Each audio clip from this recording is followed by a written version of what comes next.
Morning, everyone. I'm Todd Prives. I'm a product manager on the cloud platform team at Google, and I focus on media entertainment solutions, specifically rendering. For those of you that don't know, rendering is an incredibly compute-intensive process, and the work behind it and the demands behind rendering goes up and up every year, and I'll show you some slides to illustrate that. So what I'm going to talk about today is how visual effects technology is evolving and how cloud can help enable artists to deliver much more compelling content and more of it. So starting off with a basic number here, 100 million core hours of compute were needed to calculate one of the most recent Pixar films, Monsters University. This is a massive number. And the interesting thing to note here on the rendering and computational side is these numbers keep growing. They go up and up every year. So when I started working in visual effects about 15 years ago, the only way to do any of this work was on a very expensive, highly specialized machine, SGI machines, Octane, Onyx. I'm dating myself here, but that was how you did it. So the cost of creative software has gone down and down every year. Most popular softwares running today, or I should say all popular softwares today in the content creation space in visual effects, are things you can run on desktop, on Windows or Mac. Things like Maya, 3ds Max, Houdini, Nuke, After Effects. It's all very accessible to artists.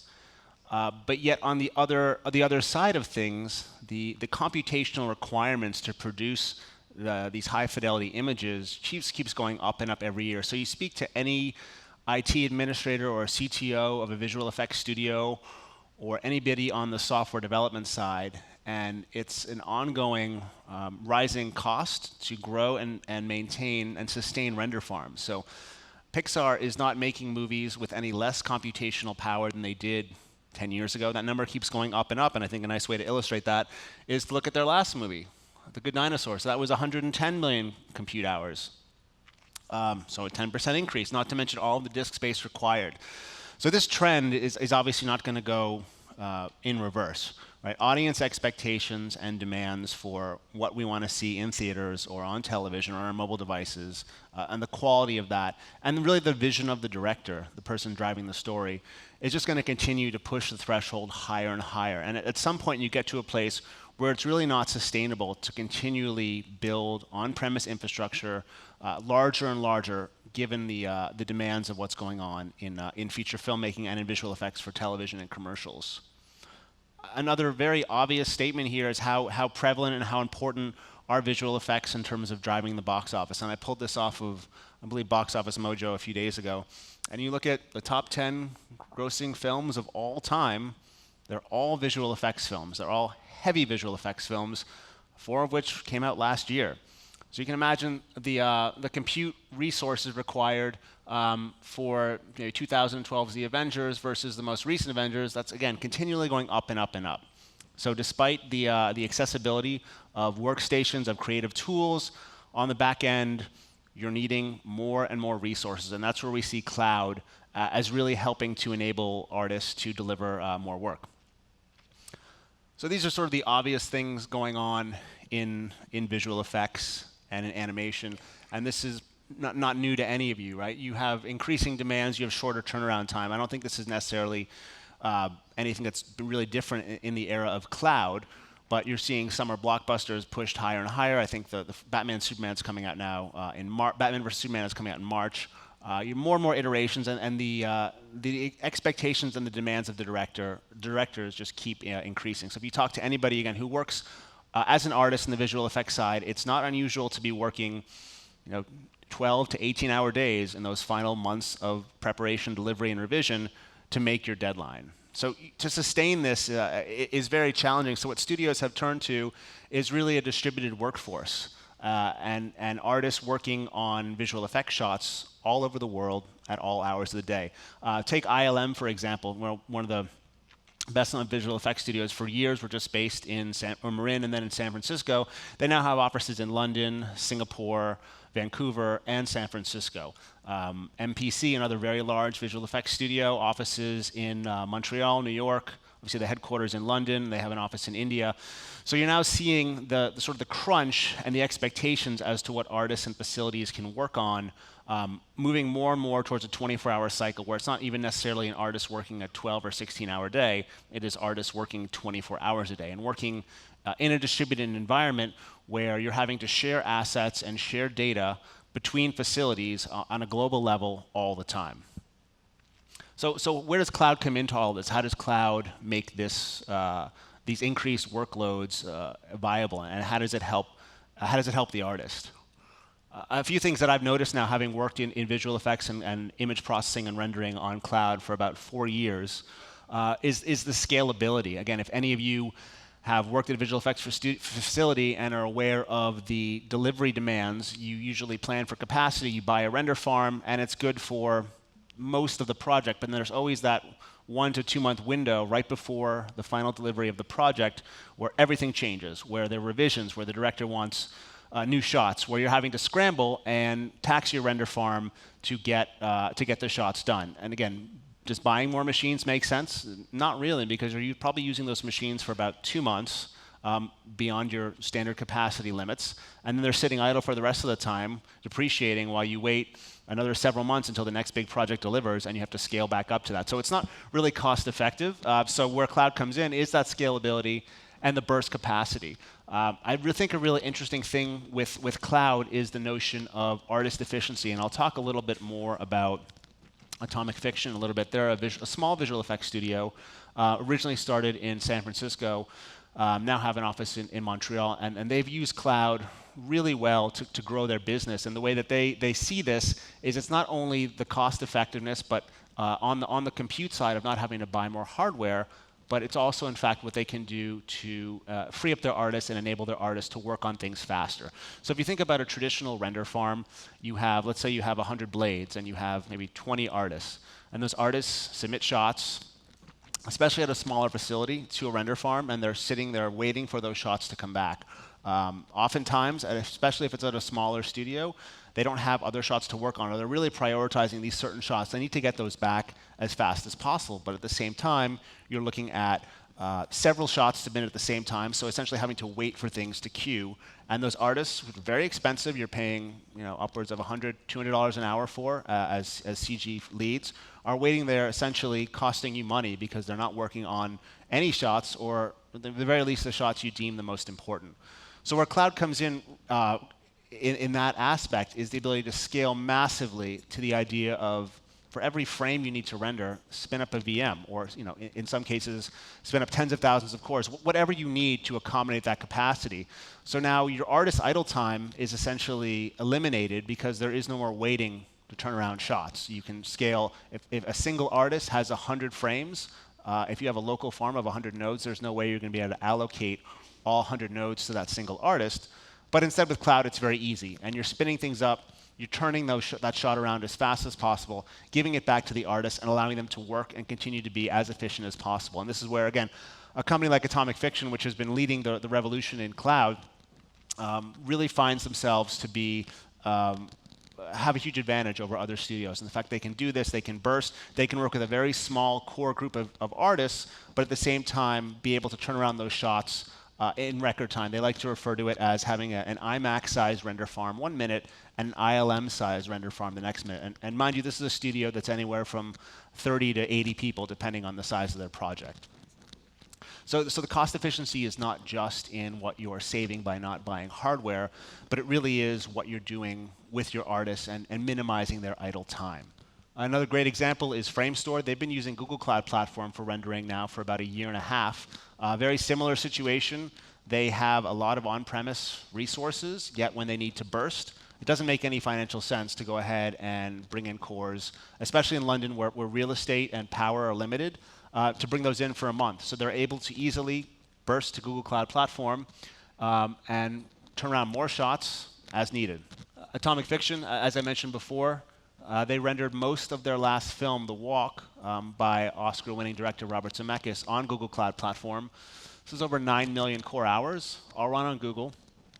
And in their own calculations, it's more than a 50% savings versus a traditional render farm. So this is the kind of studio that's not necessarily working on massive blockbuster movies 12 months straight. They ebb and flow. They work on some very high-profile films, but they're also downtime. So they're not necessarily running that farm at full capacity.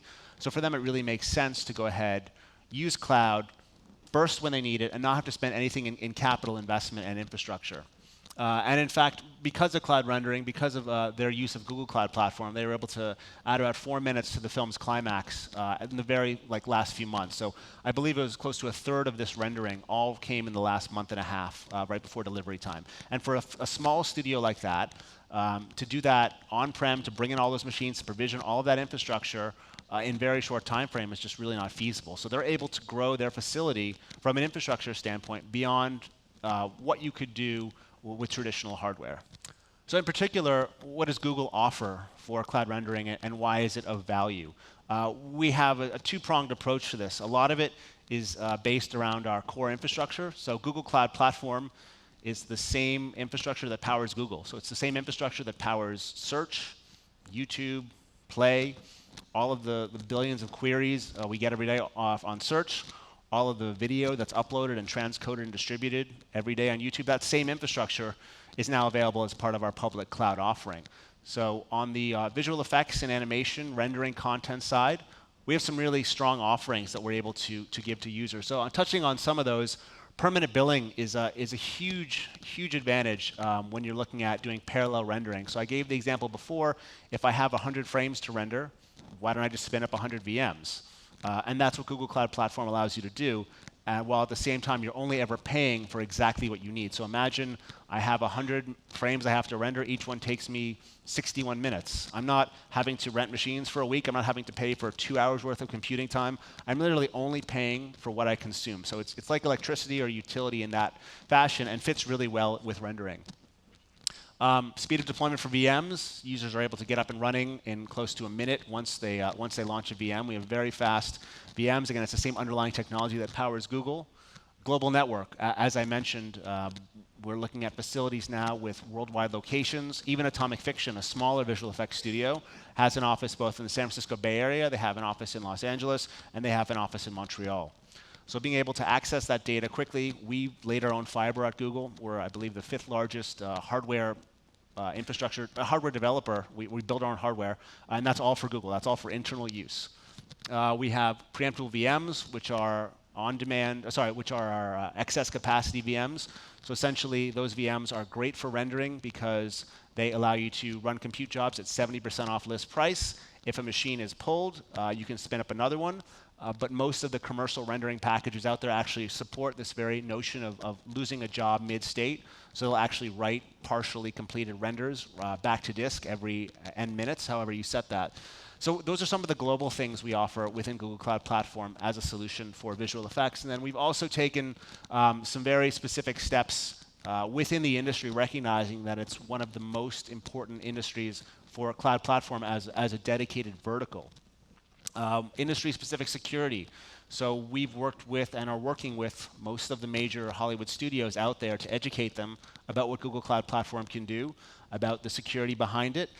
We've actually completed audits for a major motion picture studio to allow their content to be hosted on Google Cloud Platform. And that helps to alleviate a lot of the concerns with very sensitive pre-release theatrical content and not being able to put that on cloud. But what we've done, again, is work with the studios, educate them as to our security, our implementation, and therefore allowed some major visual effects houses to work on some pretty big shows on Google Cloud Platform. ISV partnerships is something else. We've spent a lot of time developing relationships with all of the leading software providers. So whether it's Avir here. In a hybrid environment, you can see a very popular caching solution that many large studios have on-premise. We're able to go ahead and work in an integrated environment. So we understand that large studios have infrastructure they've invested in. They're going to continue to use that infrastructure and invest in infrastructure going forward. But at the same time, we want to tie that pipeline into cloud in a seamless fashion. So studios can go ahead and work with their existing tools, their existing workflow, and just look at cloud as an extension. So when you're bursting, when you need that extra capacity over those 2 months before a show delivers, we're working with all the major ISVs to make sure that's a secure implementation. So Avere is a great example of that, and there you can see a diagram of how we help set up an interconnected pipeline between your local environment and Google Cloud Platform with Avere's virtual filer, and our large partnerships with ISVs. So it's really important to understand that when you look at all of the creative content software out there, all of these companies have traditionally modeled their revenue on a permanent license model, and now they're moving to a per-minute license model. We're looking at now a consumption-based model. So instead of buying a license of Maya and owning it in perpetuity, Autodesk, in fact, has moved to a subscription model. And it's not unlike what a lot of these other vendors up here are doing, where they're working closely with Google Cloud Platform to enable that same dynamic scalability that our VMs have with permanent billing, and the idea, if I need to spin up 100 nodes or 1,000 nodes to render a shot, I'm going to need 1,000 licenses of V-Ray, or I'm going to need 1,000 licenses of Nuke, or I'm going to need 1,000 licenses of Deadline from ThinkBox Software. So it's working with these partners to ensure, again, that hybrid environment that users can seamlessly burst from an on-premise architecture and infrastructure using all of these creative softwares to one that now is on the cloud in a per-minute utility-based fashion. As I mentioned before, we've got some pretty high-profile customers now on Google Cloud Platform, both for feature film, television, and cinematics for games. This is just a nice selection of some of them. And for the most part, again, they're using it as burst capacity, but where I really see this coming into play over the next few years is studios cutting back on their additional infrastructure spend, and when it comes time to refresh your on-premise render farm, you buy less and less each year because the reliance and dependability of cloud and the scalability of cloud becomes that much more of an attractive option versus continuing to buy hardware, having to maintain it, and to be limited in your scalability. So thanks for everyone for your time. If you have any more questions, I'll be around, and you can visit us at cloud.google.com/solutions/media. Thanks.